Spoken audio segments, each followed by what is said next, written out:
Most of you aren't subscribed. Make sure to subscribe, as it helps out the channel. Without further ado, kicking off the series, we see our MC, Makoto, narrating his normal life, waking up and having breakfast with the family, heading to school and attending archery practice after school, only to head home, have dinner, shower and read his father's newly released book. But when he closes his eyes, he is suddenly suspended in space, greeted by a glowing orb, which asks Makoto if he knows who they are. When Makoto shows off his confusion, the orb reveals that it is a god, and that Makoto will be reincarnated to another world immediately. When Makoto refuses, the orb reveals its true form, Tsukuyomi, a god tasked with choosing a hero, and sending the hero to save a world. As Makoto asks more and more questions, Tsukuyomi realizes that Makoto hasn't been told about his lineage. Tsukuyomi reveals that Makoto's parents are both from other worlds, which surprisingly makes sense, as Makoto has never met any relatives.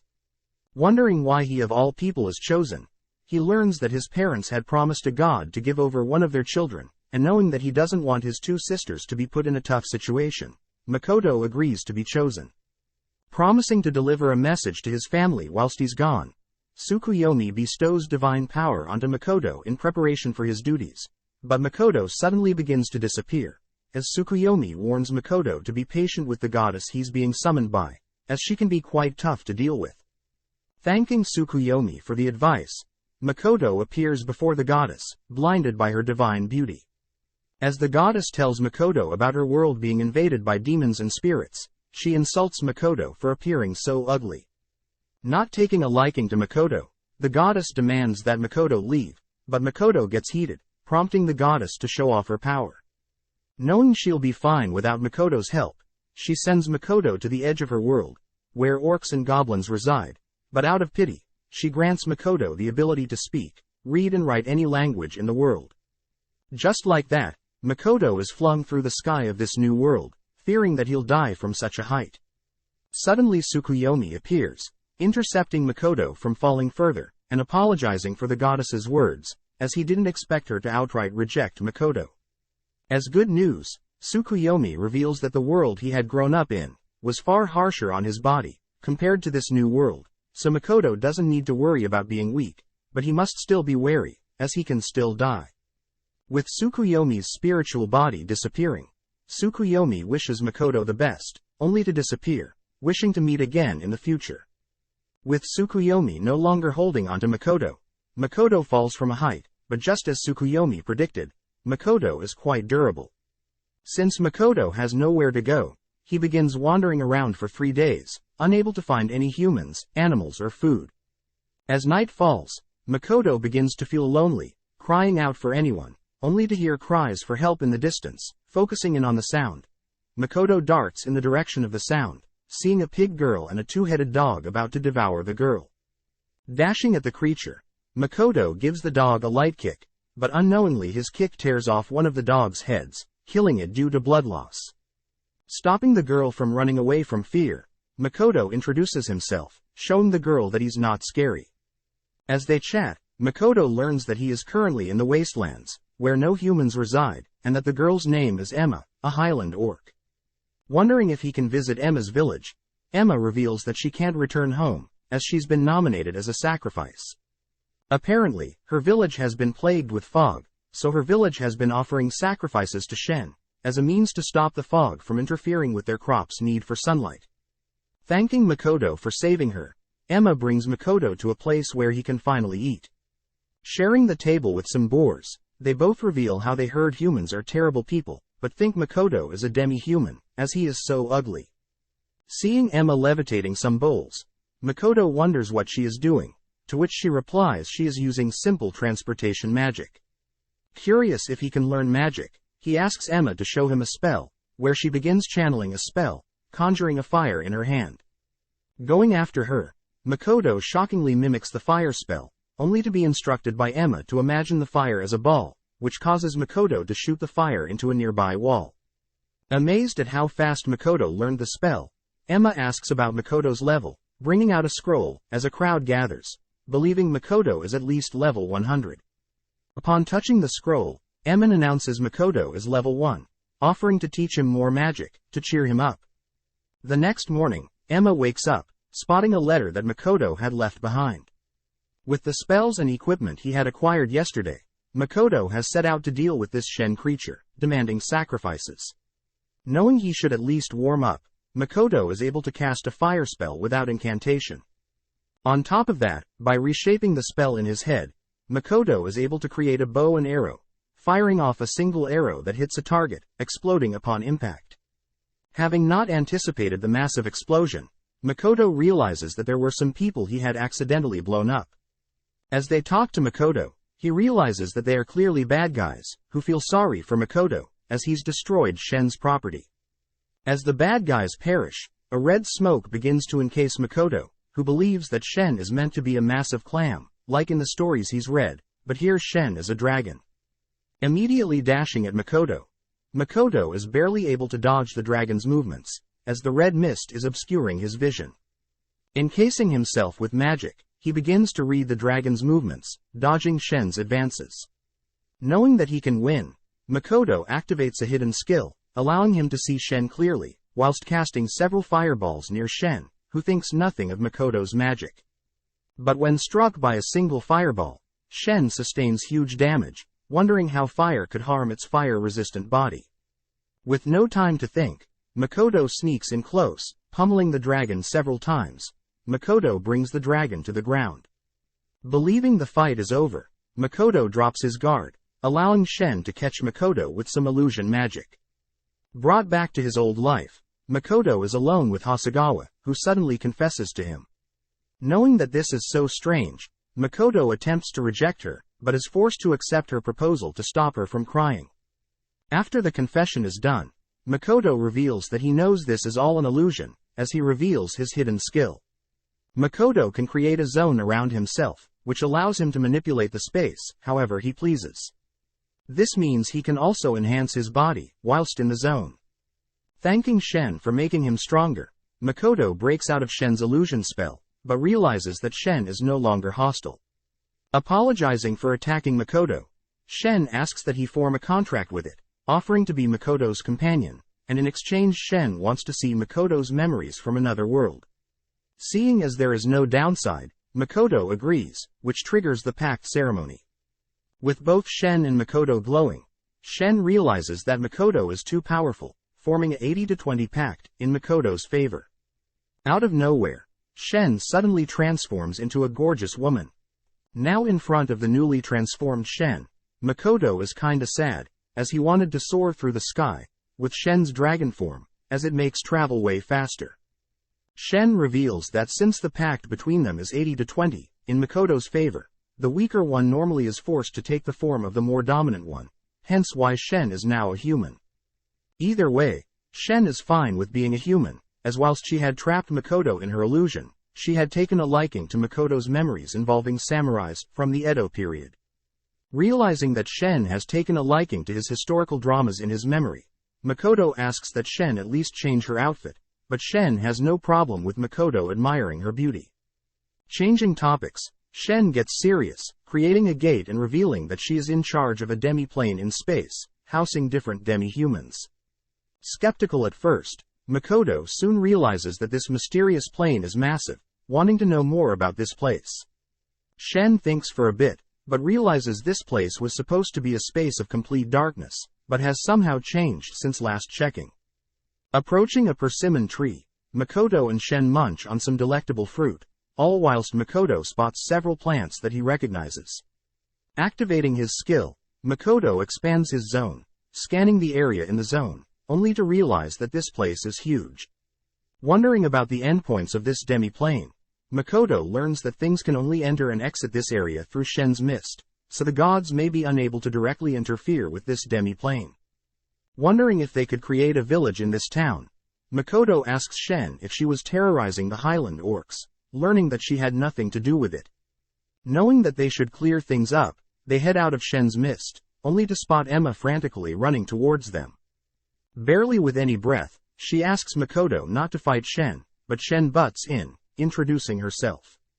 Teasing Makoto for attacking a woman, Shen surprises Emma, who wonders why the invincible dragon Shen is a human. Filling Emma in on their battle, Shen states that Makoto and her have formed a pact, where Makoto is the dominant partner. As some proof, Shen passes Emma some of her scales that fell off during her battle with Makoto, but when Emma still doesn't believe her, Shen releases her dragon aura, scaring Emma to sleep. As the three return to Emma's village, we see all the villagers dancing and celebrating the good news. As Emma serves Makoto some food, he asks for Shen's whereabouts, learning that she must have gotten too drunk and is fast asleep. Showing her gratitude, Emma officially thanks Makoto for clearing up the misunderstanding with the sacrifices, but also saving her life. Shy about compliments, Makoto states that it was actually Emma that taught him about magic, and that Emma shouldn't feel indebted to him. Zooming out, we see Shen and a orc villager watching Makoto and Emma chat, with Shen noting how strange Makoto is, revealing that he had saved this village, avenging all those that were sacrificed before Emma, without a reason. Wanting to thank Makoto himself, the villager is offered by Shen to come stay in her demi-plane. The next day, Makoto sees every single orc in the village packed up and ready to move to Shen's demi-plane. Demanding to know what Shen did overnight, Shen reveals that it was because of their contract that magically gave life to her demi-plane. Plus, quality of life should be far greater than here in the wastelands, as the water, air and environment is high quality. Worried about the possible creatures that may attack the orcs, Makoto turns to see a mini Shen, wondering if she is Shen's child. Insulted, Shen reveals that the little Shen is a fragment of her true body, which Makoto notes is crazy, as she should tell him what abilities she has. Checking a final time if all the villagers want to live in Shen's demi-plane, Makoto begins thinking of how to transport all of them, but within seconds, Shen absorbs all the villagers into her demi-plane, using her mist, shocking Makoto. With the orcs immediately getting to work, gathering materials to build their new town, we cut to Makoto juggling water, darkness, fire, earth and thunder spells in his palm. Knowing that water is his strongest affinity, Makoto notes how by focusing on one element, he can cast multiple water spells at once. At the same time, Shen begins fangirling over the dramas she's watched through Shen's memories, demanding to watch more, but Makoto rejects her, asking why he is the master of her demi-plane. Shen states that since he is her master, he is also the master of her belongings, including the demi-plane. Annoyed, Makoto forbids Shen accessing any more of her memories, which she reveals she has already recorded most of his memories, but wants to spend more time with her master. Wondering how much of his memories Shen has seen, Shen heads out, attempting to find out a better way to record Makoto's memories, as her current method requires Makoto to be stationary. Turning around, Makoto spots his memories that Shen had recorded floating around, spotting a memory of a picture he and his family would take every year. Remembering that his parents are actually from this world, Makoto reasons that it would be smart to check out what his parents did here, setting the goal of visiting a human village first. At the same time, a dwarf runs through a forest and is cut down by a huge creature, deemed the Black Disaster. Checking up on some orcs working cutting down trees for material, Makoto learns that they are having trouble cutting down tougher trees. Helping out, Makoto activates his ability, having called it Kai. Makoto projects a zone around a small sword he has, strengthening the blade's sharpness. With the enhanced blade, Makoto easily cuts through the tree, shocking the orcs. Seeing one of the orcs injured, Makoto activates his Kai ability, healing the orc, noting how Makoto healed his wound without mana. This would explain how Shen could incense him during their battle. Trying out the ability on himself, Makoto realizes that he is unable to heal himself, but is interrupted by Shen. Carrying an injured dwarf, Makoto wonders what happened, but suddenly a massive spider breaks into Shen's demi-plane. Asking if Shen can help out, Shen states that she'll leave the creature to him, finding out that Shen had encountered the spider before, but had left it be. Knowing that the spider is a bug type, Makoto wonders if it is weak to fire, dodging the spider's charge, only to cut off one of its legs. Creating a fire source in the air, Makoto encases his sword in flames, but realizes the spider has disappeared, appearing above him, spitting out its webs. Cutting through the webs, Makoto manages to sever some of its legs, but is shocked to see the creature's insane regeneration. Changing strategies, Makoto conjures his flame bow, shooting an arrow, only to follow up, using the fire source in there, and impaling the spider with a fire spear from above. Seeing the spider not perishing, Makoto watches as the spider begins absorbing his fire magic, healing itself. Off to the side, Shen learns that the dwarf she saved is an elder dwarf, who was barely able to leave a scratch on the creature. Creating a volley spear, Makoto is surprised to see that the spider simply tanked all the damage, only to regenerate the wounds. Suddenly the spider changes speed, catching Makoto off guard, breaking past his Kai zone, and impaling him onto a tree. Approaching swiftly, the spider begins devouring Makoto, but Makoto gets serious, releasing a huge explosion, blowing the spider back. Charging up several fire spells, Makoto barrages the spider with flames, simultaneously shooting and recasting the same spell. Following up, Makoto conjures a water bow, shooting a huge blast of water, sending the spider flying back into the mountains. Seeing Makoto collapse from exhaustion, Shen gets a bad feeling, as the spider has regenerated, grabbing a hold of Makoto before Shen can intervene. Surprisingly, the spider is in love with Makoto, embracing him, but Shen manages to pull him out of the spider's grasp. As the spider suddenly speaks, Shen asks if the spider remembers her, but the spider states that all it cares about is Makoto, getting jealous when she learns that Shen is Makoto's slave. Hearing that, the spider decides to form a pact with Makoto, only for Makoto to wake up in the presence of a gorgeous girl. Asking about how he's still alive, Makoto learns that Shin, her smaller self, and Emma all work together to heal his beat-up body, especially Emma, who is amazing at healing magic. Turning to the girl in front of him, Makoto demands to know who this mysterious girl is, only for her to reveal that she is the spider he fought. Shocked, Makoto wonders how she was able to form a pact with him, when he didn't agree to one, but the girl states that she offered her body and soul, forcing a pact, weirding Makoto out. Joining the conversation, the dwarf and Shen are happy to see that Makoto is alright, but he's clearly annoyed that things happened whilst he was asleep, but reasons that it would be better to have the spider be in its human form.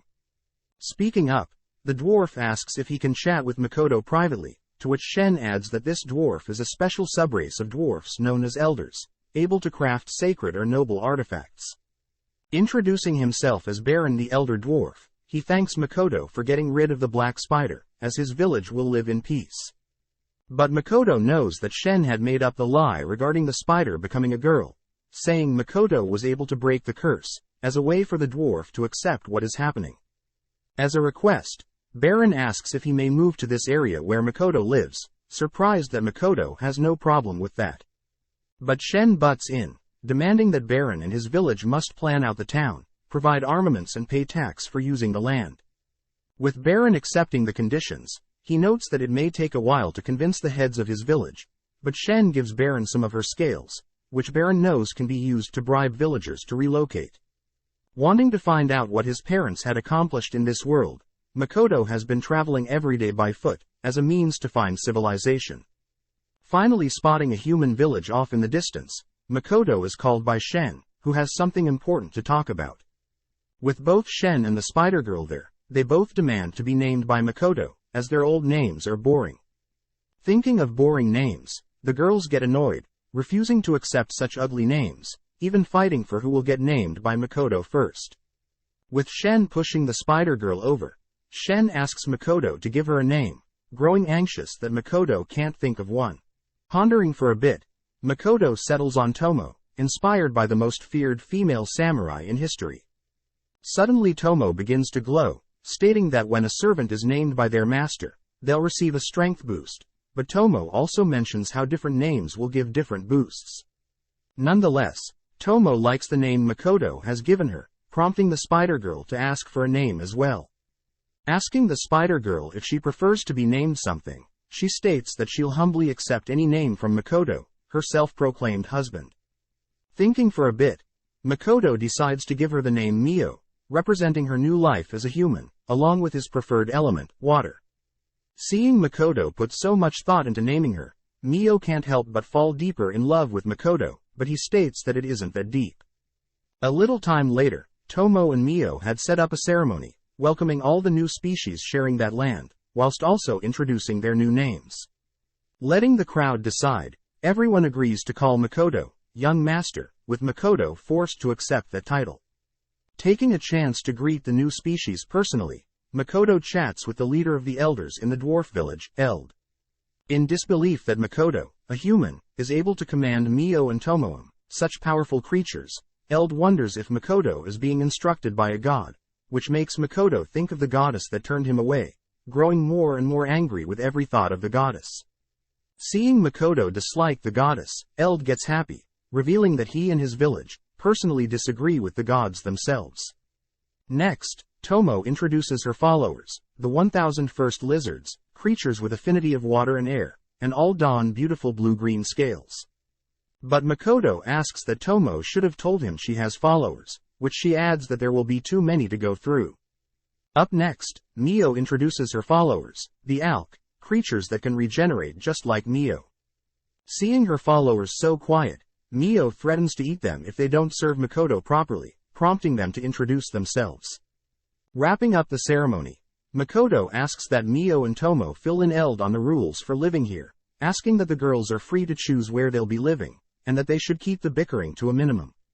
Rushing off, Makoto's curiosity of the human village overcomes him, spotting a blonde girl in the distance. As he approaches, the girl suddenly points in his direction, running off whilst crying out that there is a monster. Turning around, Makoto notes how it is just him, brushing it off as a coincidence. As he approaches the village gates, he spots a huge crowd of humans, demanding that Makoto, a monster, not come near their village. As the villagers scare Makoto away, he realizes that the goddess had given him the ability to interact with all creatures, but humans. Depressed, Emma, Shen and Mio have a chat with Makoto, revealing that the language of the humans are called Common, being the most common language known, and that all three of them can speak it. Cheering Makoto up, the girls state that Makoto's appearance is the issue, which Makoto doesn't appreciate, as he knows he's not the best looking. Clearing things up, the girl states that it's not his looks, but his mana that is the issue, as it's pouring out of him, making him appear as if he were a creature with the strength of 5 demon lords combined. Trying to suppress his mana, Makoto only manages to remove a little bit, switching up plans, as he'll first have to learn the common language, but also get a mask, as the humans already know what he looks like. With 1 week passing, Makoto is finally able to read and write the common language. The week after, Makoto is gifted a ring by the dwarves, meant to drain a creature's mana until death, but upon putting it on, the ring breaks, being too weak for Makoto. A month passes and Ms. is helping Makoto with pronunciation, but Makoto notes how magically writing what he needs may be more useful. Interrupted, the dwarves show Makoto their new ring, Dropnir, able to not only absorb, but compress his mana, glowing red when it's reached its limit and should be removed. Ready to head to the village, they use the excuse of transferring goods as merchants to get into the village, but at the same time, a mysterious girl looks over them. Passing through the market area, they eventually wound up visiting the Zetsuya Adventures Guild, but get suspicious looks from the receptionist. Luckily, Mio and Tomo convince the receptionist otherwise, allowing Makoto to write out his speech without suspicion. The receptionist states that upon registering, every adventure starts at rank E, but there are special quests with high danger, but the rewards will be huge, allowing for possible rank ups. Assuming Makoto is part of the Merchants Guild, Makoto is forced to lie to the receptionist, checking out the various quests, learning that the highest ranking adventure in town is Mills Ace, rank SS and level 444. Turning around, Makoto sees Mio and Tomo measuring their levels, with both of them maxing out level 400 scrolls. Trying out a level 1600 scroll, we learn that Tomo is level 1320, whilst Mio is level 1500. Refusing to accept Mio as a higher level, Tomo demands to be remeasured, but the receptionist states that Mio and her are both the strongest ever known adventurers. Receiving her adventurer's card, Tomo learns that after her and Mio is the adventurer Sophie Bulga the Dragon Slayer, having a level of 920. And achieving the feat of slaying a Lancer dragon, someone that Tomo apparently knew. Off to the side, Makoto measures his level, sad to see that he's still level 1, placed in rank E. With evening arriving, the three visit an inn, asking for 2 rooms, only to be shocked at the expensive price, being 6 gold per night. Flashing her high rank, Tomo smashes a hole in the ground, threatening the inn's receptionist, which makes him lower the price to only 2 gold. Able to rest for a bit, without his disguise, Makoto notes how the prices in the village are way too expensive, and that the villagers are acting suspicious. Setting out to grab some food, Makoto has Tomo guard their carriage of goods, as he along with the girls know that they are being targeted, as their merchant title is drawing in attention. That night, Tomo is alerted by some attackers, all whilst Mio and Makoto's date is interrupted by a little girl. Wondering what a little girl is doing out at night all alone, Makoto realizes that something is off, asking that Mio talk to the girl. Unexpectedly, Mio puts on a terrifying glare, threatening the girl to leave them alone. Calling Mio back, Makoto scolds Mio for scaring the little girl, but Mio states that she simply wants to be alone with Makoto. Seeing Mio and Makoto arguing, the little girl can't help but giggle, making Makoto more comfortable with asking the girl her reason for being here. With the girl clinging to Makoto, Makoto reasons it would be best to head back to their inn for now. Whilst this is happening, a mysterious man watches from afar, disappearing into an alleyway. Returning to the room, the little girl begins talking about how she and her older sister were traveling together. When they entered the village, her older sister had started looking for work, but had suddenly disappeared. Makoto learns that the older sister has been gone for 1 month now, and since the little girl doesn't have any money, she has been kicked out of the place she has been staying in. As the little girl begins to break down, both Makoto and Mio suspect that her older sister is in some sort of trouble. Cutting to the carriage the gang had brought, we see several ninjas approaching the carriage, only to hear Tomo's voice from behind them. Demanding to know who they're, Tomo is forced to dodge the ninjas' advances, kicking one lightly, but even with her holding back, her strength is insane. Evading two of the Tomo begins to feel bad as she is moving too fast and way too strong for her opponents. With all but one defeated, she spots the last one attempting to flee, easily catching up and knocking them out, as she plans to interrogate them later. Returning to Makoto to tell him about what had happened, Tomo is scolded for not holding back more against mere humans, and that she's lucky that they have Mio to clean things up. Unwrapping the sole survivor, Tomo learns that there were female amongst the attackers, which makes Makoto scold her more for not considering these things. But realizing that the little girl is here, Makoto refrains from punishing Tomo. Finally revealing her name as Rinin, Tomo learns of Rinin's tragic past, but Rinin is more amazed that Makoto is not a mute, but he still can't speak to other humans. Since it's getting late, Makoto asks that Rinin eat food they had brought for Tomo, and take Tomo's bed for the night, as punishment for Tomo. Happy to be given such luxuries, Rinin accidentally calls Makoto Big Brother, only to apologize, but Makoto says Rinin can call him whatever she feels comfortable with. Before she leaves, Rinin gives Makoto a sketch of her sister, which Makoto, upon seeing, recognizes something. As Rinin leaves the room, she for some reason looks guilty. As Mio returns from eating up the corpses in the crime scene, she enters the room, only to see Makoto with a serious look, checking the memories of their captive. Upon seeing Mio, Makoto changes his tone, thanking Mio for taking care of the corpses. Having looked through the captive's memories, Makoto finds out the attackers were all at the guild when they had first visited, suspecting that they must be linked to Rinin and her missing sister. Having a rough idea of where the perpetrators are, Makoto asks that Mio and Tomo head out immediately, giving them the serious look from before. Knowing that their master is serious, the girls listen to Makoto's instructions, heading out immediately. Thanking the girls for not questioning his motive, Makoto thinks about how the sketch of Rinin's older sister deeply resembles Hasegawa from his previous life, and he may not be able to hold back if he found out something bad happened to her look-alike. As Mio and Tomo walk through the streets, they chat about how Makoto is oddly serious about finding Rinin's sister, making Mio wonder if Rinin's sister is an acquaintance of Makoto. But Tomo shoots this thought down, revealing that she would know, as she's seen all of Makoto's memories, making Mio so jealous. Seeing as the sun is about to rise, they reason that they should complete the mission and hurry back.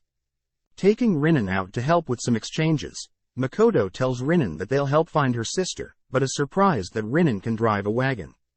Suddenly Rinin thinks of her sister, revealing to us that her sister had decided to become an adventurer in this town, but since everything was so expensive, she had to work to repay things. Unfortunately, her older sister had been badly injured, unable to pay off her debt before collapsing suddenly. Rinin was instructed by her big sis to get out of this town, and leave no matter what, but sadly was caught by an adventurer when she tried to leave. As we zoom into an underground cellar, we see Rinin's older sister, lying on the floor, with no energy. She reveals how her family has been adventurers for generations, but in the past, one of her ancestors had lost a valuable short sword, the family's treasure, during a battle with a monster. In order to return her family's honor, Rinnen's older sis had planned to earn back the honor, but is currently mentally and physically incapable of such a thing. As Rinnen's sis hears some talking, she looks up to see Mio and Tomo, who reason that she must have been used in some human magic experiments. With Mio healing Rinnen's sis, they leave the room, having to melt away the wall to bypass the locked door. As the three walk down the hallway of their location, they are stopped by Mills Ace, the strongest adventurer. Back with Makoto, he and Rinnen have just finished up their errands, but Rinnen looks more and more freaked out, even screaming out of nowhere. Having returned to the inn, Rinnen suddenly runs off, but Makoto allows her to leave, knowing that others are ordering her around. Activating his Kai ability, Makoto tracks Rinnen's whereabouts, seeing Rinnen talking to a man. When Rinnen tells the man about Makoto's carriage being attacked last night, the man reveals that it was his doing, asking if Rinnen has any more information. Rinnen states that the fruits that Makoto brought from his village sold for a lot of money, prompting the man to order Rinnen to steal the money, as a means to pay off her and her sister's debt. As Rinnen leaves to steal Makoto's money, Makoto thinks about how corrupt this village is. Cutting to the girls, we learn that Rinnen's sister's name is Toa, and Mills was the one that had her locked up. On top of that, Mills is the mastermind behind this corrupt town, having the man that just spoke with Rinnen and his lackeys do the dirty work, whilst he swoops in and plays the fake hero. One of Mills' men suddenly realizes that Mio and Tomo are the new adventurers over level 1000, but Mills accused them of faking their levels. Additionally, Mills talks about a mysterious creature with outrageous mana visiting their town not recently, threatening to have Mio and Tomo face that creature. But Mio and Tomo know that the creature they are talking about is Makoto. With a smug look, Mills offers Mio and Tomo a job in his corrupt faction, but the girls decline.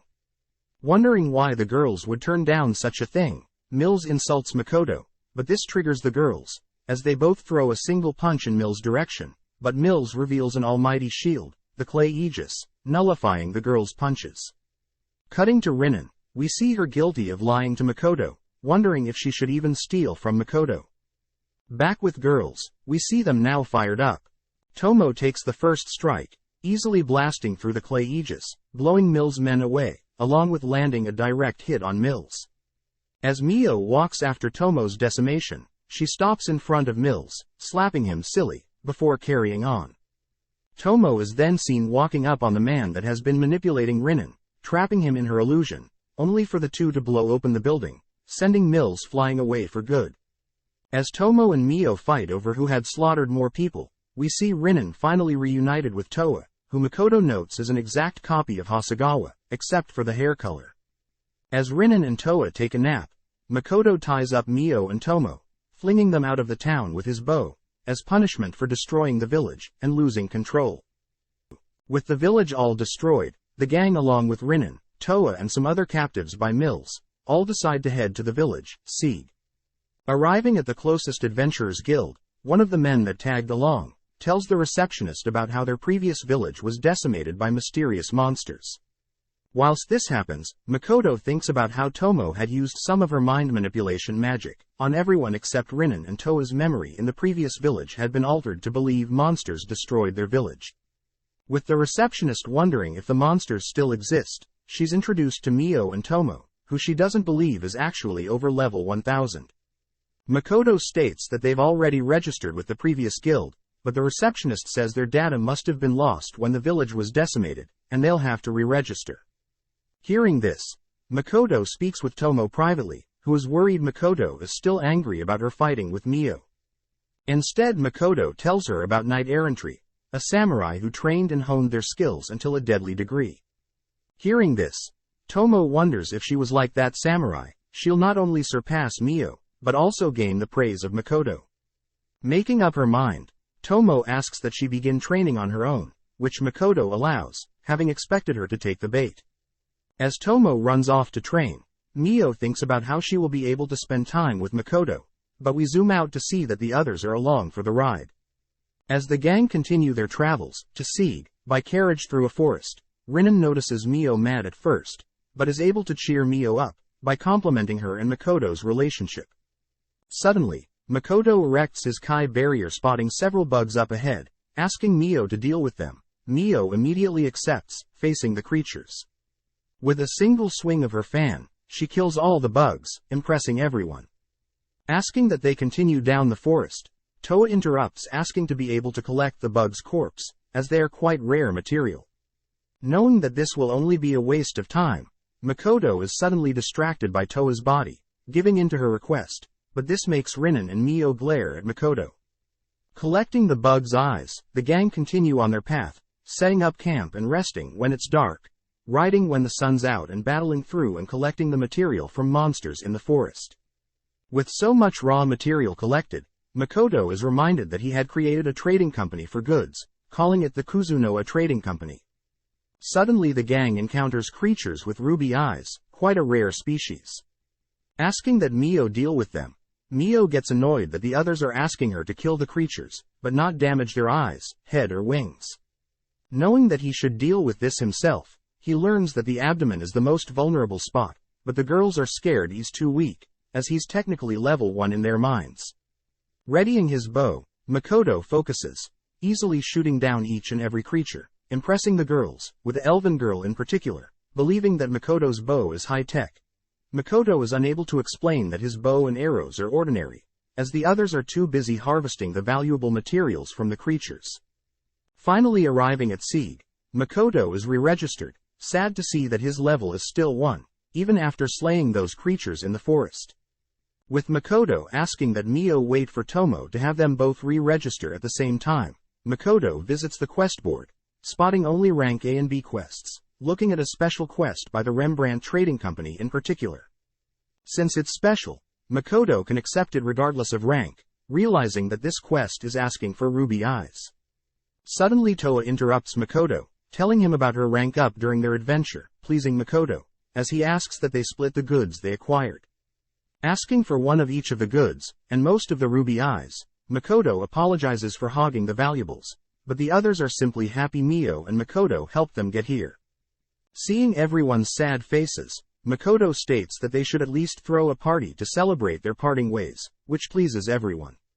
With Toa offering to set things up for the party, Makoto exchanges contacts with Toa using their guild cards, which Makoto notes how high-tech this is, as all adventurers no matter the rank have access to a town map and monster encyclopedia, but it comes at the cost of a yearly fee to the guild.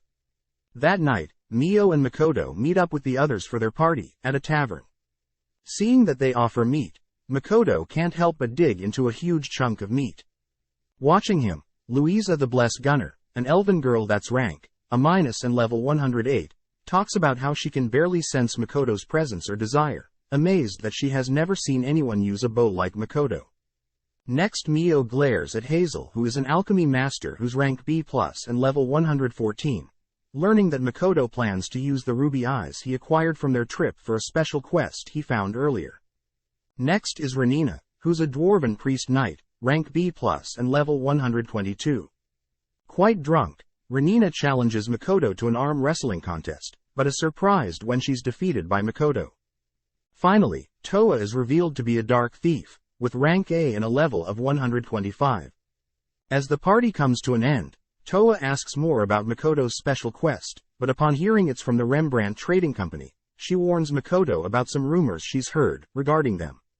As the two make their way back to the room they will be sharing, Makoto asks that Mio go on ahead, as he plans to grab the goods for the special quest, being warned by Toa that people that accept Rembrandt Trading Company's quest usually have bad things happen to them. Since Tomo is nowhere to be found, Mio gets antsy wondering if he and Makoto will get to share a bed, but when Makoto arrives, he simply sleeps in his own bed, making Mio regret not destroying one of their 2 beds. The next day, Mio and Makoto head back to the demi-plane, which Makoto is proud to announce that he's able to create the mist needed to enter and leave whenever he wants. Greeted by Tomo's fragment and Emma scolds Makoto for not acting more kingly, as he may be an adventurer in the real world, but in the demi-plane he is the ruler. Filling in the two on what has transpired since they were gone, Makoto learns that the Alks are settling in the mountains with the help of the orcs and mist lizards. The dwarves are helping with construction and repairs, along with designing new equipment, and as for farmland, the mist lizards are in charge of clearing farmland and guarding the village. As a final surprise, Makoto spots a huge area of land, being built specifically for him, designed based on his memories, which Makoto remembers Tomo had recorded a bunch of his memories, and this is what it's being used for. Speaking of Tomo, Makoto is sad to hear that neither Emma nor Tomo's fragments have been able to get in touch with Tomo. Suddenly Eld appears, showing off his new boots invention, allowing him to walk and keep up with the younger dwarves, but more importantly asked to show Makoto something. Unveiling his new leather, scaled and full-plated armors, Eld asks that Makoto equip one of them, but are all disheartened when Makoto refuses to wear any of them, as they are too heavy-duty and flashy. Instead, Makoto notices a thinner protective gear on the racks, which Eld states that Rugi was the one that crafted this coat. Makoto recognizes that name as the same person that crafted his Dropnir rings. Rugi reveals that the gear absorbs mana, just like his Dropnir rings do. When the gear is blue, it prioritizes physical and magical defense. But Makoto has the option to convert the gear to red, favoring mobility over defense. Trying out the gear, Makoto is sad to see the gear is already exhausted with his mana, but Rugi states that he'll make the gear more compatible with Makoto's vast mana pool. Meeting with Mio, Makoto is introduced to some of Mio's ALK followers, who are practicing appearing as humans. Seeing them gather such materials from the demi-plane, Makoto notes that the goods grown in the demi-plane are more powerful than normal. With nothing else left, Makoto heads to the Rembrandt Trading Company to complete his quest, but upon arriving, realizes that the quest isn't as easy as it seems. Sitting down with the representative of the Rembrandt Trading Company, Patrick, Makoto apologizes for not being able to talk, and instead will be communicating via his writing magic.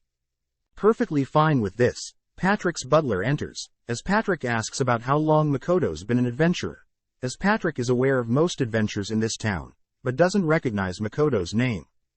Telling Patrick about how he has moved into town recently, Makoto reveals that he's rank E and level 1, aiming to join the Merchant Guild and establish his own trading company. Hearing this, Patrick gets mad, standing up and scolding Makoto for doing things wrong, only to ask Makoto to leave. Having heard Makoto's level and rank, Patrick assumes Makoto is using this meeting to establish a connection with his trading company, but Makoto unveils the ruby eyes, shocking Patrick. Instantly apologizing, Patrick notes the rare and well-kept ruby eyes, which prompts Makoto to ask why Patrick needs them. As an apology for his rudeness, Patrick reveals that he needs the ruby eyes to produce a special kind of medicine, ambrosia, that can cure most curses. Apparently Patrick's wife and daughter had been afflicted by a cursed disease, a type of curse caused by a witch doctor's ritual. Patrick was able to capture the witch doctor, but they were only able to find out that it was a B-rank curse, before the witch doctor had died. Wanting to help, Makoto asked that he be present when the medicine is made, as he personally knows an alchemy meister that'll speed up the creation process, and since it takes 2 eyes to cure one person, Makoto gifts all of his eyes, bringing Patrick and his butler, Morris, along with everyone to tears. Seeing every butler and maid act like family around Patrick, Makoto realizes he should give them some space, as Patrick gives him a receipt along with the time in which the medicine will be made. Heading to join the Merchant Guild, Makoto learns from the receptionist that there is a test to joining that can be taken anytime, involving a written test based of a guild manual, and upon completing the written part, Makoto will be required to take the physical test, asked to supply random goods such as empty bottles or even wolf fangs. If he passes both, he'll have to deposit a huge sum of money as proof of economic strength, but if he fails, he'll have to wait half a year before taking it again. Asking to buy the manual, the receptionist recommends just borrowing someone else's as it is quite expensive, but Makoto reasons a personal copy would be best. Having a look at the manual, Makoto gets surprised, making the receptionist feel bad, as she knows the test is hard. Surprisingly, Makoto asks to sit the test immediately, shocking the receptionist. Brought to a room, Makoto notes how he has memorized most things already. As this happens, the examiner enters, taking Makoto's manual, whilst handing him his test and starting a timer. Looking through the test, Makoto immediately gets to work, speeding through the test, as the questions are on par with kindergarten questions in his previous world. Surprising the examiner, Makoto wonders how educated this world truly is, but has no time to ponder as he's asked to pick a rank for his physical test. Unfortunately, picking rank A, Makoto is asked to retrieve 4 highly rare items, or items on par with their values. Unfortunately, Makoto must be at least level 50 to take on rank A quest, meaning Toa, the elf, the dwarf and the chemist he came to town with are actually quite strong, as they are all level 100 and above. Pulling out some items that he was given before he and the gang departed, the examiner is shocked to learn that Makoto has such connections, immediately welcoming him into the Merchants Guild. Congratulating Makoto, the receptionist asks Makoto to return tomorrow to pick up his guild's card, sending him on his way.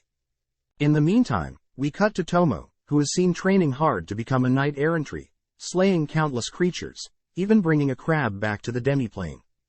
With all the town's folks helping to boil the crab, Tomo slices up the crab, only to devour the plump meat with the villagers. Suddenly, Tomo gets word that Mio is looking through Makoto's memories, scared that Mio will see the historical dramas she hasn't seen yet, and eat them. Tomo rushes back to Makoto's house. Upon entering, is welcomed by Emma, who had fed Tomo false information about Mio, knowing that Tomo will show up. Instead, Mio is translating Makoto's memories, which was Tomo's job before she disappeared, and as a threat Emma states that she won't tell Makoto that Tomo had returned to the demi-plane, as long as she does her job. As Emma leaves, Tomo commends Emma's craftiness, as she thinks of ways to procrastinate. As Tomo and Mio catch up, Mio asks that Tomo stop distracting her, and that Tomo should report to Makoto on her return. Cutting to Makoto, we see him entering a bar, unsure what to order as a drink, and blindly ordering one. As he waits, he hears other adventurers talk about how a powerful Gain crab had scared away red bee swarms from a nearby forest. Unsure what creatures they are talking about, Makoto is finally served a yellow drink, wondering if it could be lemon, but all whilst this is happening, 2 people watch him. Taking a sip, Makoto is sad to learn the drink is banana-flavored, and not even that strong in flavor, which makes him miss the demi-plane's fruit.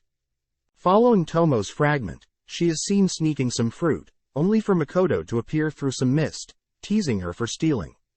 As they both munch on some fruit, Makoto learns that the weather in the demi-plane has been all over the place, reducing the amount of fruit produced. Wondering what the cause could be, Makoto asks about the illusionary city he's asked his followers to work on, but Tomo's fragment admits that she doesn't know what Makoto is asking for, regarding the illusionary city. Happy to explain, Makoto states that selling fruit and equipment to the outside world may not work well, as people may not value the items, or there could be conflict as people may suspect something, with Makoto always having such powerful items. Instead, Makoto wants to have adventurers wander through a mist and into the demi-plane, gifting these adventurers with some free items, only to send them away. This way these adventurers will spread the news of this mystery town, and the rare items, allowing Makoto to more easily sell and integrate items in the demi-plane into the real world. Suddenly, Makoto is called telepathically by Tomo, who asks Makoto to come to her location, as Mio is going rogue. As Makoto rushes back to his house, he's unsurprised to see Mio demanding Tomo continue recording Tomo's memories. When Tomo refuses, Mio threatens to eat Makoto's memories with historical dramas. Asking to be caught up, Makoto learns that Mio was working on translating his memories, but had seen something in the memories, but couldn't see all of it, demanding Tomo to produce the remaining memory. Stepping in, Makoto tries to break them up, but they simply continue bickering, annoying Makoto. Raising his voice, Makoto calms both of them down. Makoto scolds Tomo for not reporting to him, learning that she had secretly returned and ate crab. Asking Mio about the mess, Mio states that she simply wants to continue viewing certain parts of Makoto's memories, showing him the memories. Shocked, Makoto states that these memories are of anime and cartoon shows he was forced to watch, but approves Mio's request, as he plans to have a long chat with Tomo. Returning to town, Makoto states that he plans to sleep here, as he has to wake up early tomorrow. Seeing Mio and Tomo occupy one bed each, Makoto states that the master should at least have a bed, but Tomo and Mio have other plans, wanting to share a bed with Makoto. Seeing this, Makoto reasons it would be best to just sleep on the chair, as Mio and Tomo have already fallen asleep. As the next day comes, Makoto meets up with Hazel, who's just happy to get a chance to witness the creation of such valuable goods. In the meantime, the two mysterious people watching Makoto in the bar, following Hazel and Makoto, stating that they'll stop Patrick from having his way. Cutting to a mysterious location, we see Morris and Patrick, torturing the witch doctor that had cursed Patrick's family. Telling Hazel about how he'll be helping out his special quest involving the Rembrandt Trading Company, Makoto apologizes, realizing that Hazel is afraid he may mess things up and make an enemy of a very influential company. Just then, Patrick and Morris enter, telling the two that all preparations are done. Taken to a lab by Morris, Hazel quickly checks the materials, as he quickly double-checks with Morris, who too knows how to make ambrosia. Apparently special medicinal liquids need to be extracted from the ruby eyes, but apart from that it's a pretty simple process, which Makoto is shocked, expecting it to take several days. Etching a ritual circle into the floor, Hazel begins chanting a spell to enhance his alchemy specialty, but Makoto notes how inefficient this ritual is, as it's taking too long. Using his Kai ability, Makoto secretly speeds up the ritual, allowing them to begin extracting the medicine from the ruby eyes. As they wait, Morris reveals that they would normally extract a similar liquid from the ambrosia flower itself, but it's quite rare, more rarer than ruby eyes, which gives Makoto the idea of hunting these flowers down and selling them for his own trading company. With one dose done, Morris rushes to give it to Patrick, allowing Hazel and Makoto to work on 2 more doses. Seeing Hazel nonchalantly hold the valuable vials, Morris re-enters, scaring Hazel and making him fling the vials. Immediately activating his Kai ability, Makoto saves one, propelling himself to the second one, barely able to save it. Morris apologizes for scaring them, but asks that they come speak with Patrick immediately. Meeting Patrick, they are shocked to see Patrick heavily wounded, revealed to be attacked by his wife, when he tried to administer the medicine. Patrick states that this is the first time she's acted like this, which makes Hazel think that the cursed disease must be causing his wife to purposely fight against taking the antidote. Wondering if it's even possible, Hazel states that if it's a level 8 curse and above, it's perfectly reasonable, which only makes Patrick despair further. Patrick reveals his wife has started hating the sun and begun rampaging more often, losing hair, turning frail, and eyes have become red, scaring him as she doesn't even resemble a human. Wanting to help out, Makoto asks to be taken to her, as he will restrain her and administer the medicine. Not wanting Makoto to get hurt, Patrick says that neither Morris nor the guards could restrain her, but Makoto exudes his confident aura, making Patrick, Hazel and Morris believe in him. Entering one of Patrick's rooms, Makoto takes a sample of blood found on the floor, using it to possibly lure out Patrick's wife.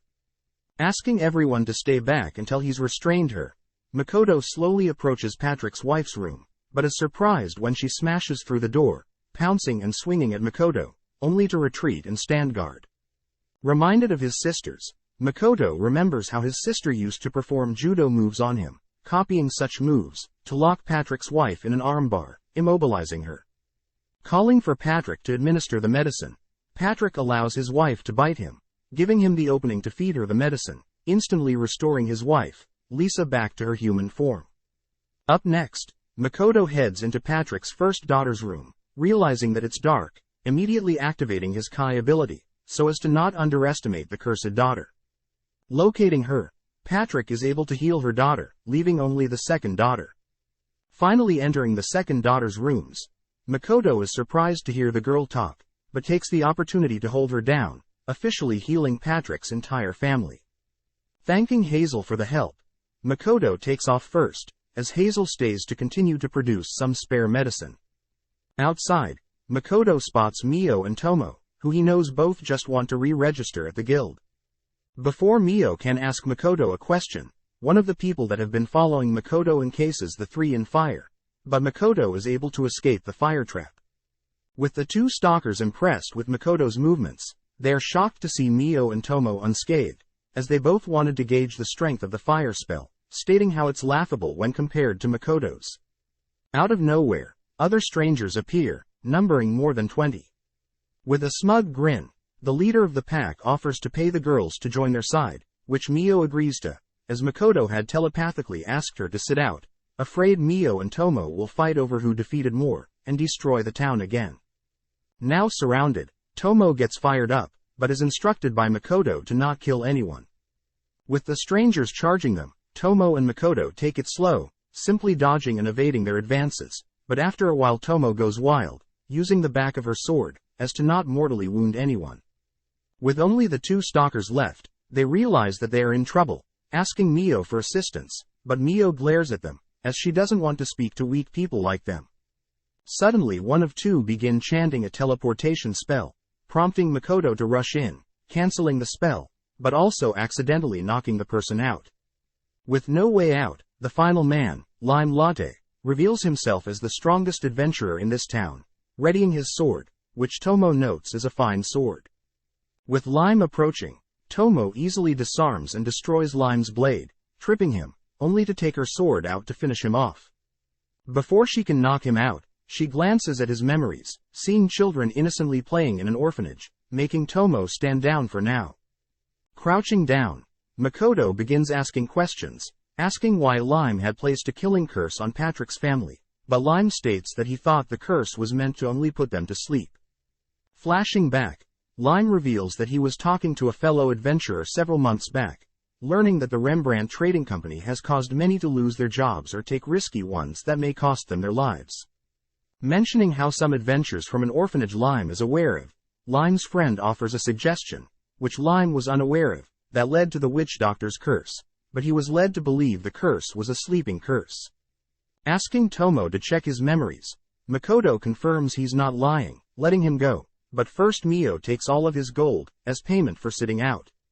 Several days later, Lime is seen apologizing to Patrick, who out of respect for Makoto allows Lime to go without a heavy punishment.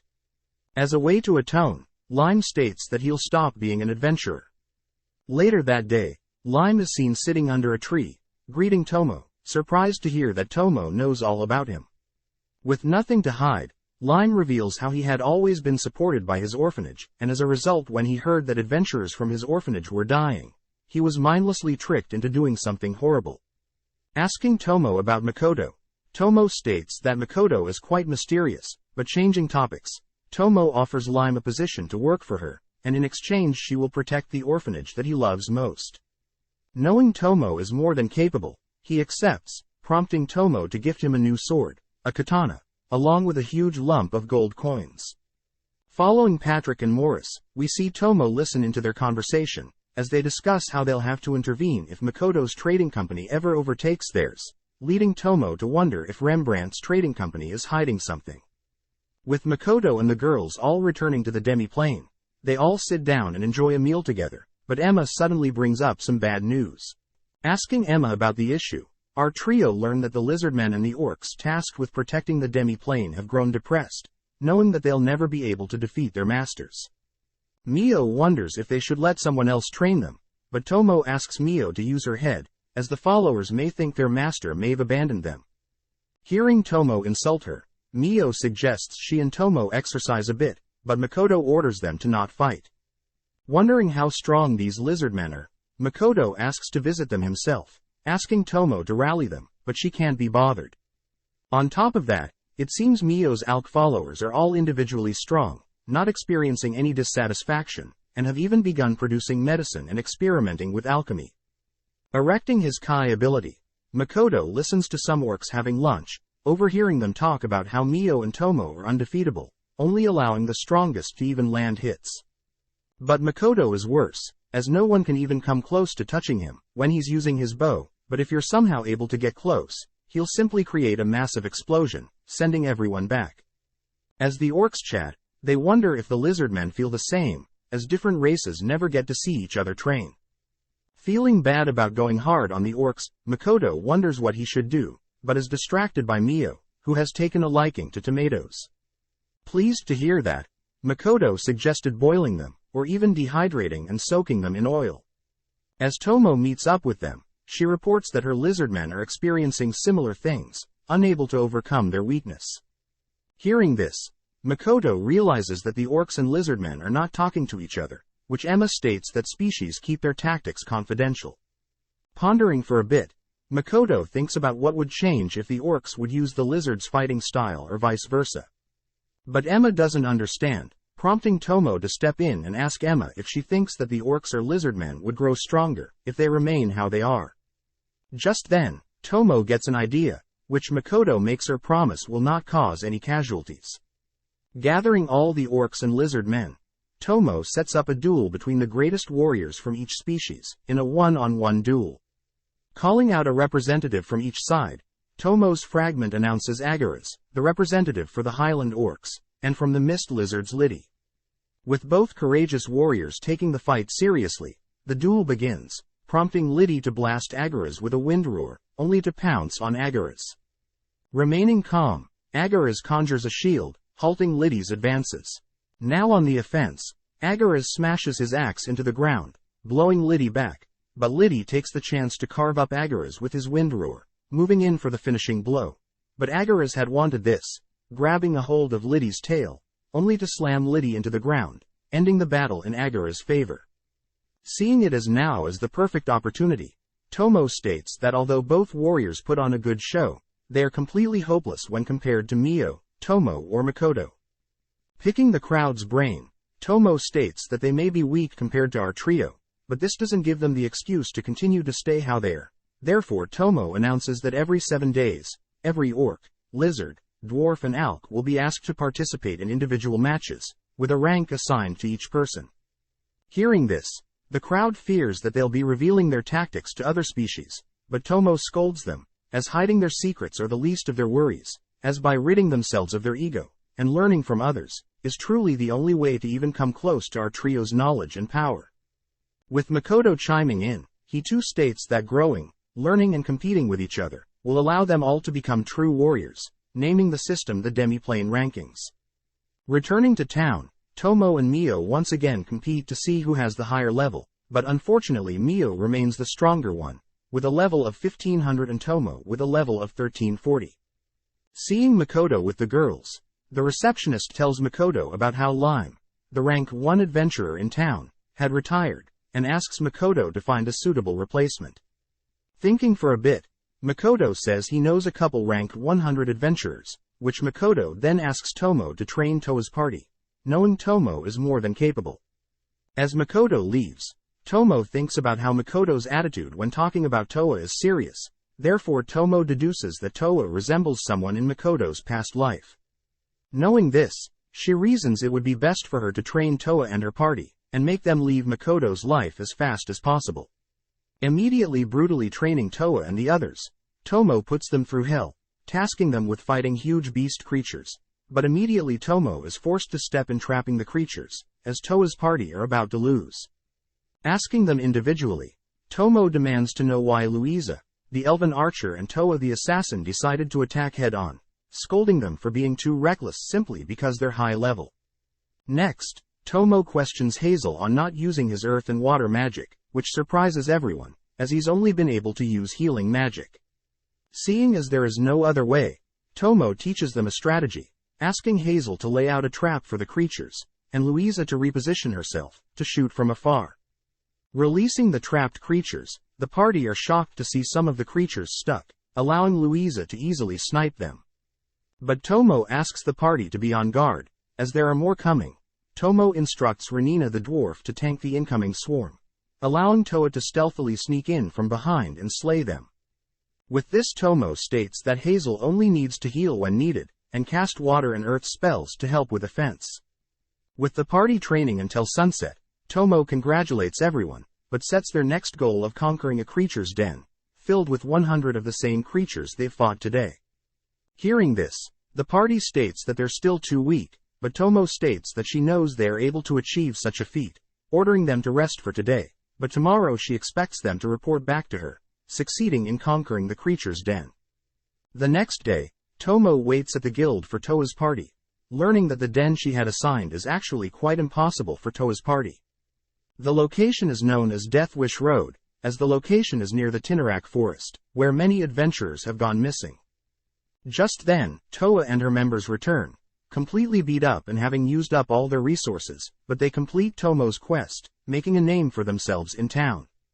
Cutting to Makoto, we see him ask Mio if she could hunt down the ambrosia flowers, asking Mio to search the Tinnarak forest. Heading to meet with Patrick, Makoto asks if he could borrow some of Patrick's housing space for his own company, which Patrick happily obliges, asking Morris to make space for Makoto. But Patrick fires back a question, having deduced that Makoto is attempting to hide his business from the kingdom. Apparently, Makoto had learned from the receptionist that hiding one's business is quite normal, but it's difficult to get connections. Since Patrick owes him a favor, he knows that Patrick would be more than happy to help out, as Patrick personally knows a location completely outside the reach of the kingdom, asking for some time to arrange such a location. Following Mio, we see her and one of her followers finally reaching the Tinarak forest, but as we zoom inside of the forest, we see several adventurers, exploring the forest, unknowingly having two mysterious people stalking over them. As we follow Aris, the mysterious girl stalking the adventurers that entered the forest, she begins looking down on the already defeated adventurers, learning that Aqua, the girl with her, had only immobilized them, disgusted that humans would enter their sacred forest. Following Makoto, we see the three girls attempting to help reduce his mana pool, but no spell is capable of reducing it whatsoever. Just then, Tomo's fragment reports that preparations are ready, seeing that the villagers of the demi-plane have set up a party, celebrating the formation of Makoto's new trading company. Giving a speech, Makoto gets shy, but Tomo's fragment brings Makoto a beverage cheering him up. As a thanks, Makoto pats the fragment on the head, but realizes that since she is part of Tomo, both the fragment and Tomo feel Makoto's head pat. Seeing this, Mio gets jealous, offering Makoto some food, realizing that she can take the chance to feed him, but Makoto unknowingly just uses his hands. Seeing herself and Mio hogging all of Makoto's attention, Tomo drags Mio away, leaving Makoto to spend time with the villagers that have gathered here today. Stepping up, Alkina the Alk introduces herself, showing off how she can maintain her human form for long periods of time, impressing Makoto. Since Alkina had accompanied Mio to the Tinarak forest, Alkina gives Makoto a full report of the different species of flowers and their respective coordinates in the forest, confirming that there are ambrosia flowers in the forest. The only issue is that there seems to be creatures living in the forest, so Mio nor Alkina chose to not take things without permission. Asking if Alkina and her friends are finding the demi-plane fine, Alkina happily states that her friends, Haruna is enjoying training with other warriors, Minato is participating in blacksmithing and alchemy with the dwarves, Hokuto is helping the orcs with construction, and finally Alkina is lucky to follow Mio around all day. Up next, Makoto talks to Liddy, who reports that he's been studying the other species' tactics, leading him to finally beat Agaras, his orc rival. Happy to hear that, Makoto learns Liddy is also training with Tomo, scared that she is monstrous compared to him. Sitting down with Baron, Baron asks about life in town outside of the demi-plane, finding it funny that Mio and Tomo try to fit in, but stand out due to their outrageous power. Wondering if Baron is getting tired of the demi-plane, Baron corrects Makoto, stating that most of the demi-plane has actually not been explored, therefore there is no reason to leave until then, plus he gets to serve Makoto to his full abilities whilst here. But Baron does mention how he is curious what humans would consider valuable equipment, which gets Makoto to suggest that Baron be the one to man the shop he's renting in town, knowing that Baron can speak to other humans, and learn what is popular. With such a valuable opportunity, Baron is happy to accept the offer. Finally, Makoto chats with the orc that he had healed, who was injured from logging. The orc reports that he'll be the guide, allowing adventurers into their illusionary city, which makes Makoto wish him good luck. Cutting to Mio and Tomo, they sit alone, eating on some skewers. Mio is quite sad, as she isn't able to spend more time with Makoto, but Tomo changes the subject, asking for her findings in the Tinarak forest. Right before Mio reveals her guesses on the people guarding the forest, Tomo cuts her off, asking that she only report facts to Makoto, suddenly realizing that neither of them can feel Makoto's presence. Within a second, his presence comes back, prompting them to rush in his direction. As we cut over to Makoto, we see him simply training with his bow, shocked to see Tomo and Mio watching him from afar. Seeing Mio rush over to hug him, Makoto asks if they are being attacked, but Tomo gets serious, stating that Makoto is using a very dangerous technique when drawing his bow. Asked to explain his thought process, Makoto states that he needs to focus deeply before drawing and firing his bow. Hearing this, Tomo is shocked, as she knows when Makoto focuses, he is intentionally erasing his presence in order to blend in with the background. Next he imagines himself as the target, which isn't normal, as Mio points out the only time someone can remove one's presence is when they die. This means that Makoto is appearing as if he's committing suicide every time he draws his bow, but on top of that, Tomo notes that his mana has increased. Tomo deduces that every time Makoto severs and reconnects his conscience, he is essentially dying and rebirthing himself, essentially doubling his mana every time. This would explain the increasing range of the demi-plane, but this means the goddess of this world will have him exterminated, as he's approaching the level of a god. For now, Makoto will conceal his mana when in the outside world, whilst Tomo has the dwarves work on stronger mana-absorbing gear. As Makoto calms Mio down, Tomo thinks about how interesting it is that her master is on par with a god. The next day, Makoto walks through town, thinking about how he's now unable to shoot a bow normally, without overthinking. As he wanders around at night, a bag suddenly flung in his direction, moving out of its trajectory, only to spot a demi-human, who he notes looks just like him. Out of nowhere, a blonde woman attempts to seduce Makoto, who realizes he's in the red light district, but before anything happens, Mio and Tomo drag him away. Brought back to their room, Tomo and Mio are pissed, with Mio blocking off all of Makoto's escapes. Both girls begin accusing Makoto of preferring prostitutes over them. Hearing Makoto stuttering, they both force themselves onto Makoto, but Makoto conjures a wall of ice between them, suddenly disappearing. As we cut over to Emma, she runs over to a tree, shocked to see Makoto hung upside down, with his clothes torn apart. Deducing that Mio and Tomo may be the cause of this, Emma changes the topic, telling Makoto that Rugi has finished crafting mana-absorbing gear for him. The next day, Rugi shows off his new mana-absorbing coat, linking several rings to it, to greatly increase the gear's durability. Suddenly Mio appears, asking to speak with Makoto, which he shyly accepts. Chatting privately, Mio apologizes for last night, agreeing to never force herself onto Makoto, unless permitted.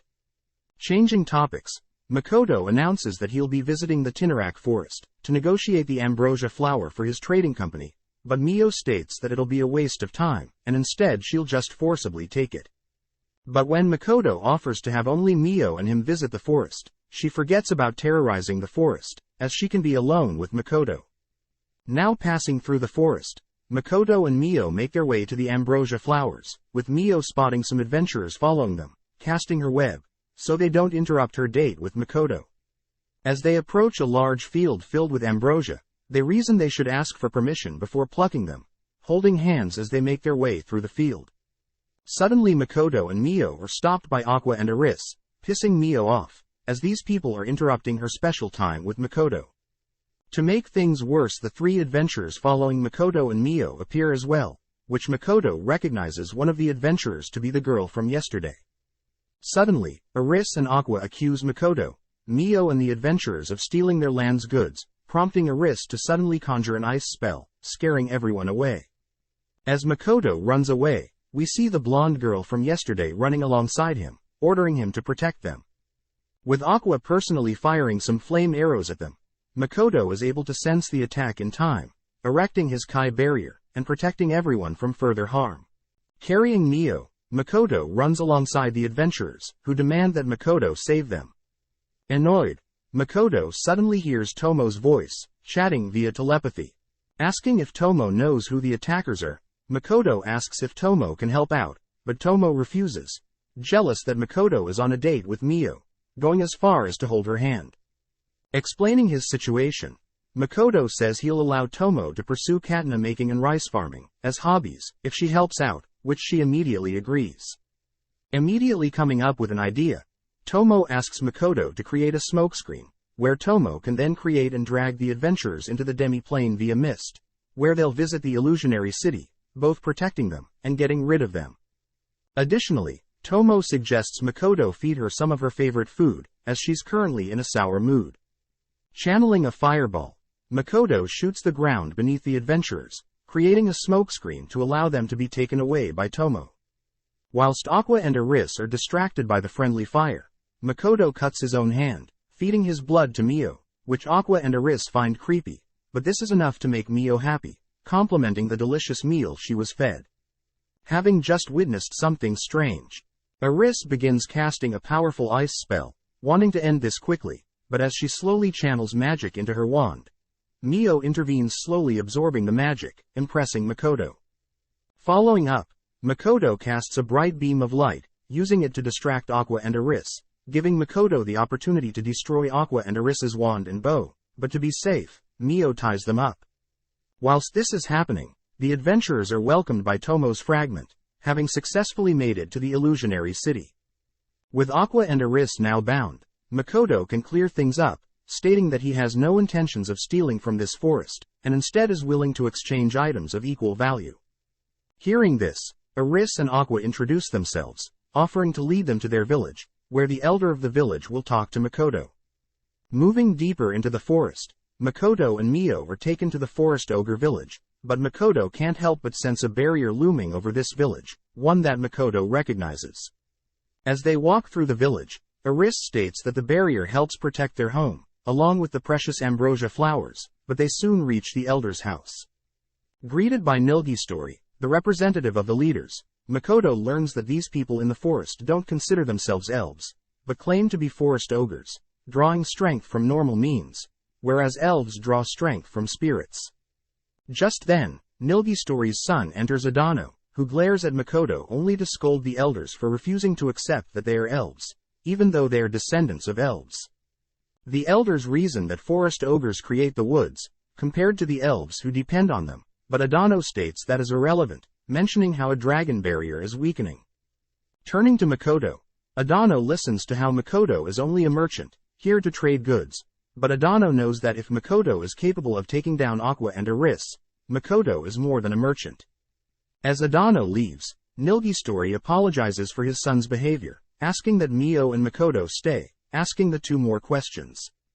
Taken to their room, our duo learn that there will be a feast held for them, as an apology for keeping them here, but first Aqua and Iris want to introduce their master to our duo. Suddenly, a nearby wall is kicked in, allowing Mondo, Aqua and Iris's master, to appear. Spotting Makoto, Mondo reaches out to shake Makoto's hand, rubbing Makoto's hand, able to sense something leaking from them. Out of nowhere, Mio kicks Mondo out of the room, stating that she wasn't able to hold Makoto's hand for nearly as long. As Aqua and Iris check up on Mondo, Mondo notes how Mio is very strong, but more importantly, Makoto is concealing a powerful skill. Later that evening, Makoto chats to Mio privately, asking Mio to personally investigate Adano and Mondo, as Makoto has a bad feeling about the two. Happy that she gets to pretend to be a spy, Mio sinks into the floor, but as she sits in a void of darkness, she thinks about how Makoto is becoming more and more impatient every day. As Mondo walks through the forest, Mio is seen watching him from the trees, noting how Mondo has fully recovered from before, but most importantly, Mio suspects Mondo is possessed by something, holding herself back from devouring him. At the same time, Mio catches something in her webs she has strung up, listening into a conversation with Adano and a mysterious person, who is revealed to be a demon. As Mio reports back to Makoto, Makoto asks that Mio and Tomo switch places, as he needs to confirm something. That night, as the feast begins, Makoto looks past the crowd admiring the performers, noticing Mondo and Adano, chatting privately.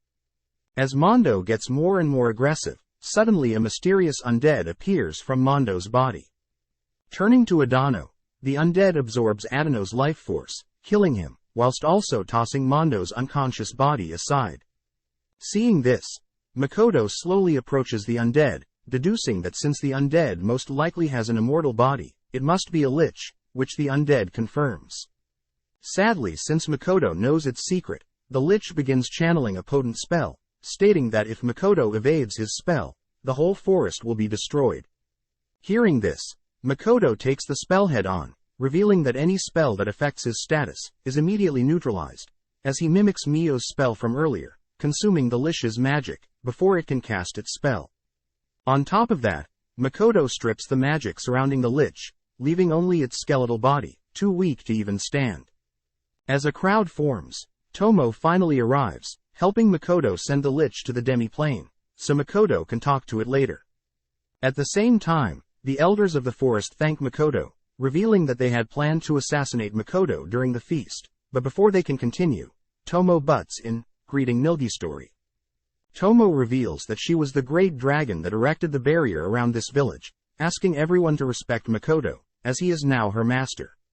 Returning to the demi-plane, Makoto begins interrogating the Lich, learning that it wanted to study how the forest ogre operated, but Makoto is more interested in its reason for wanting to be immortal. The Lich reveals that it's striving to become Grant. As they chat, the Lich grows more powerless in the face of Makoto, recognizing his vast mana pool, along with his infinite potential, as the Lich hears that Makoto wants to learn magic from him, confusing the Lich as compared to Makoto he's nothing. Stepping in, Tomo states that she knows the Lich's definition of a Grant as a being that can move to other worlds, without being stopped by the goddess of this world. But Tomo reveals that she only knows of a few Grants that have moved to another world, and decided to stay, as these other worlds were far too dangerous. Hearing this, Makoto realizes that his parents were Grants, having moved to Earth, from this world. On top of that, Tomo tells everyone that there is less than a 10% chance of successfully moving to another world. Hearing this, the Lich begins to despair, as there is almost no chance that he can become a Grant and visit another world. Seeing this, Tomo suggests that the Lich becomes Makoto's servant, which Makoto agrees, offering to form a pact. Cutting to the adventurers, we see the three staying at a room assigned for them, humiliated as they don't want to accept equipment from monsters, but instead want to steal the valuable equipment. Back with Makoto, he is seen successfully forming a pact with the Lich. Everyone is amazed to see that the pact has returned the Lich back to its human form, a handsome red-haired man. With the Lich marking the third servant for Makoto, the girls begin trying to boss the Lich around, but suddenly Tomo is struck by a powerful force, falling to the ground, as she apologizes for making a mistake, bleeding from the head. Ordering Mio to stop and patch up Tomo's bleeding head, Makoto states that he'll be heading to the source of the explosion, asking Lich to accompany him. As the two rush through a forest, towards the village, Lich collapses, apologizing for being dead weight, as he's not used to this body. But instead of using his mana to keep up with Makoto, Lich offers to heal the village from afar, surprising Makoto, as healing magic is the opposite of what he thought Liches were capable of. As Lich begins healing the village, Makoto sprints towards the entrance of the village, spotting Emma and Hokuto, noting that Hokuto is not regenerating, not breathing and cold. Seeing this, Makoto gets a flashback of when he was younger. He had lost a pet, having taken a while to accept that the pet was dead. Back in the present, Lich telepathically communicates with Makoto, informing Makoto that he's been able to heal the ones lightly scraped and battered, but the ones in front of Makoto are badly injured. Hearing this, Makoto reasons that Hokuto must still be alive. Makoto immediately erects a Kai barrier around the injured, pissed that he can't use healing magic. But searching through his memories, Makoto immediately erects another Kai barrier, simply enhancing Lich's healing, as it passes through the barrier. Happy to see that Hokuto is now breathing again, Makoto leaves the rest to Lich, wondering why his mana is suddenly filling the air. Emma barely makes it to Makoto, handing Makoto an item of the orc assigned to guide the adventures in the illusionary city, but Emma points towards the explosion point, stating that Tomo's fragment and the orc are trying to stop adventurers who caused this. Rushing to the site, Makoto notices several mist gates, wondering if the explosion forced the mist gates to appear, dragging the adventures, Tomo's fragment and the orc all into different gates. Sensing something off, Makoto reaches to enter one of the mist gates, but he suddenly obtains the blonde adventurer's memories. Apparently, the blonde had intentionally tried to seduce Makoto that one night, but failed. We then see the blonde and her party, stealing the valuable goods in the village, but Emma had caught them, innocently asking them to stop, but was kicked aside. Next, Hokuto and the orc attempted to warn the adventurers that the items were too dangerous and need to be disposed of, but they wouldn't listen, leading the blonde to toss a bag containing one of Makoto's mana-filled rings, but unknowingly, this caused the ring to explode. Tomo's fragment attempted to subdue the explosion, but the power broke past her barrier, as we cut to the blonde, lying on the floor of an alleyway, barely able to remember what happened. Having successfully stolen some valuable items, the blonde attempts to get home, but suddenly a mist appears, covering her surroundings. Out of the mist, Makoto appears, glaring daggers at her, shocking her, as she has never seen him without a mask. Since Makoto can't speak common yet, the blonde can't help but slowly back away, as Makoto begins walking towards her, stating that the blonde was only able to survive because of Tomo's fragment protecting her, but even still, it's quite unfair for trash like her to live. Demanding that Makoto leave her alone, the blonde announces herself as a level 96 adventurer, but Makoto ignores her, pulling out his dagger, prompting the blonde to rush him. As her blade helplessly clashes against Makoto's Kai barrier, Makoto disarms her, cutting off her 2 hands, and kicking her to the ground. Slowly walking up to her, she begins begging for her life, but Makoto reveals that because of the explosion, Tomo's fragment, and the orc is now dead, ending her life. As he turns to leave, Makoto begins crying, realizing that death isn't normal, only to collapse to the ground, breaking down. The next day, the villagers hold a funeral for Tomo's fragment and the orc, which brings to light that Makoto truly underestimated the cruelty of this world. As Mio, Tomo, Makoto and Lich gather in a room, they all decide to give Lich the name Shiki, representing knowledge, or common sense. Happy to see Shiki pleased with his name, Makoto turns to ask Tomo how he was able to see the memories of the blonde adventurer, as that is a skill specific to Tomo. Makoto wonders if upon forming a pact with Tomo, Mio and Shiki, that he'll start growing dragon, spider and undead body parts, but this makes Tomo crack up. It's revealed that since Makoto had formed pacts, through contracts of control, no part of the servant will enter the master's body. But Tomo does state that Makoto was most likely able to use her ability, since he trusts her, as it's quite known that a master is able to use a servant's skills, only if they have a strong connection. Hearing this, Mio gets jealous, listing off times when she's been close with Makoto, but Tomo matches her energy, listing her moments with Makoto. Heading elsewhere, Makoto chats to some villagers, asking Emma to construct a barrier around the illusionary city, as a means to keep adventurers in, but also prevent weak and young villagers from getting in danger. Next Makoto asks about Hokuto, happy to hear that his recovery is going well, but Makoto asks for some of the Alks to change into their adventurer form, and live among the adventurers brought to the illusionary city, as a way to keep watch and gather information. Makoto then visits the dwarves, asking them to integrate a disposal system, where dangerous items are immediately disposed of, and valuable items are kept out of adventurers' reach. As the dwarves immediately get to work, Makoto visits the friend of the orc that passed, stating that he's personally apologized to the deceased orc's parents, but hearing this, the orc's friend states that Makoto is not to blame, as things like this do happen, and when they do, it's important to accept and make sure it never happens again.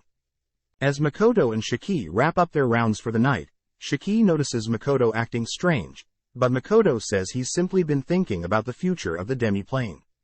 The next day, Makoto meets up with Patrick, learning the location in which Patrick has set up for Makoto. Seeing as things are ready, Makoto states that he will be heading out soon, planning to leave some of his associates to man the store in town. But first, he feels bad for lying to Patrick.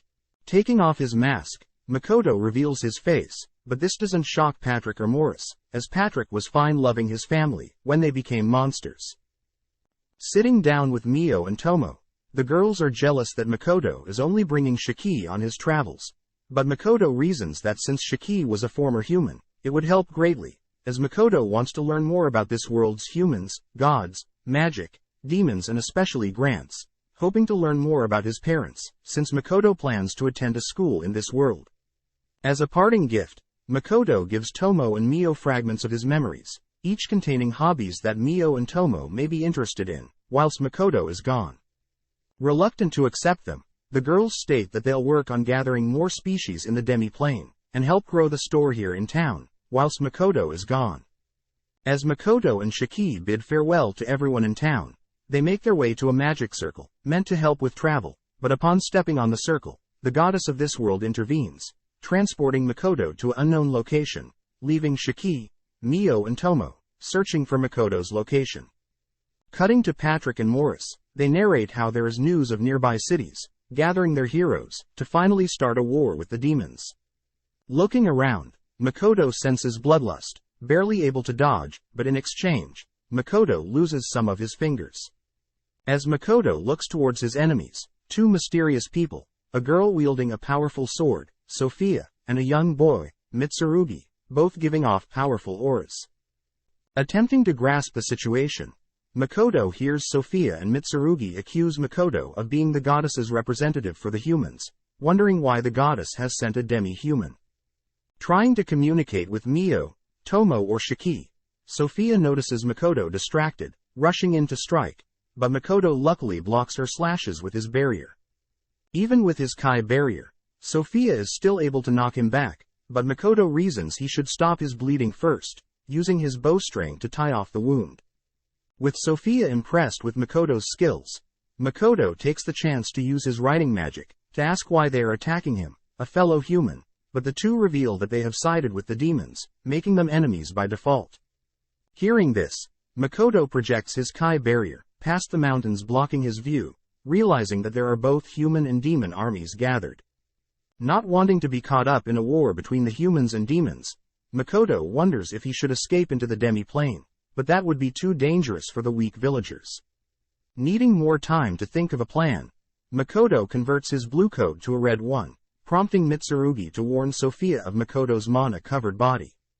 Casting simultaneous fire spells in rapid succession, Makoto bombards Sophia and Mitsurugi, forcing them to create barriers of their own. As they are distracted, Makoto attempts to flee, but several swords appear, blocking and cutting off his escape.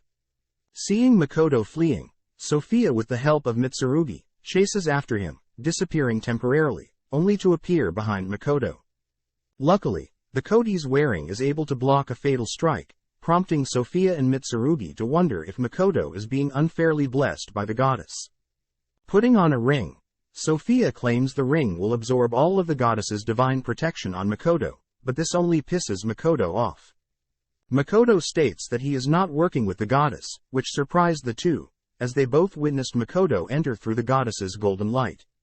Knowing this, Sophia and Mitsurugi reason that they should still kill Makoto just in case, but ask for his name, before they continue their attack.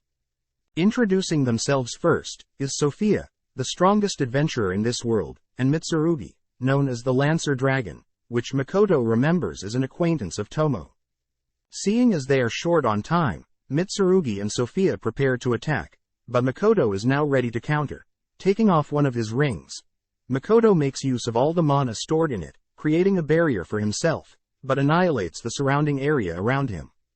Immediately after, Makoto erects his Kai barrier, scanning the area, to see that Sophia and Mitsurugi are still alive. Taking out a special arrow, crafted by the dwarves, Makoto creates a bow, infusing the arrow with fire, only to fire directly at Sophia and Mitsurugi. As the two rush to protect themselves, Makoto reveals the arrow's special skill, splitting off, but even still, the fragments burst past Sophia and Mitsurugi's barriers. Barely surviving, Mitsurugi spots Makoto now preparing a water arrow, ordering Sophia to lend him strength, projecting a water barrier, as Mitsurugi has a high water affinity.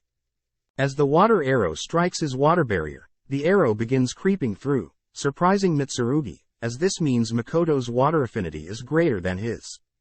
As the arrow finally collides with the two, Makoto turns to leave, but suddenly Sophia appears, surprising Makoto, as he's unable to block the strike. Instead, Makoto, still holding his arrow, uses it to block the strike, but instead his arrow destroys Sophia's sword. Assuming Sophia would now give up, she instead rushes in, hugging him tightly, distracting Makoto long enough to allow Mitsurugi to create several hundred swords in the air, all whilst Sophia teleports Makoto and herself above the clouds. Letting go, Sophia teleports her way past the endless spikes, leaving Makoto to free fall from the skies. Focusing, Makoto begins firing spells at the blades in front of him, carving a path. Using up his remaining rings, Makoto channels a final water spell, blasting it at Mitsurugi and Sophia, completely parting the clouds, and creating a massive crater filled with water. In the middle of the crater, Mitsurugi and Sophia are barely alive, with Mitsurugi losing a leg, and Sophia losing all her armor. They can no longer sense Makoto's presence, assuming him to be dead. Waking up, Makoto is seen back in the demi-plane, completely recovered, thanks to the girls. As Patrick gets word of the war between humans and demons ending, we see Makoto and the others, all learning that the goddess had planned to have Makoto die facing the demons. Seeing the girls pissed at the goddess, Makoto reasons that he should get far stronger, therefore heading to this world's school, and learning more about the fundamentals will help him grow stronger.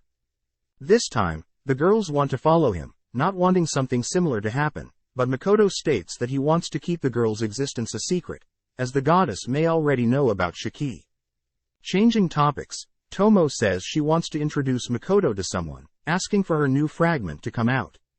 This time, Tomo states that she had used one of Makoto's rings to create this fragment, making sure this one will never perish like the last. Since all fragments have different personalities, Makoto chooses to name this fragment, Kamoi. Seeing Makoto grow so attached to Kamoi, Mio can't help but hate Kamoi. As the season ends, we see Tomo successfully recruiting the forest orcs, happy to see that Aris, Aqua and Mondo are here as well.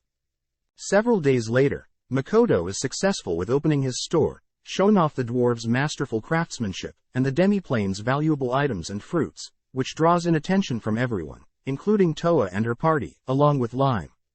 That evening, Makoto sits alone, reflecting on the battle with Sophia and Mitsurugi, noting how there were actually heroes fighting for the humans, but he brushes that all aside, as he's called to attend a party, celebrating the opening of his store in town.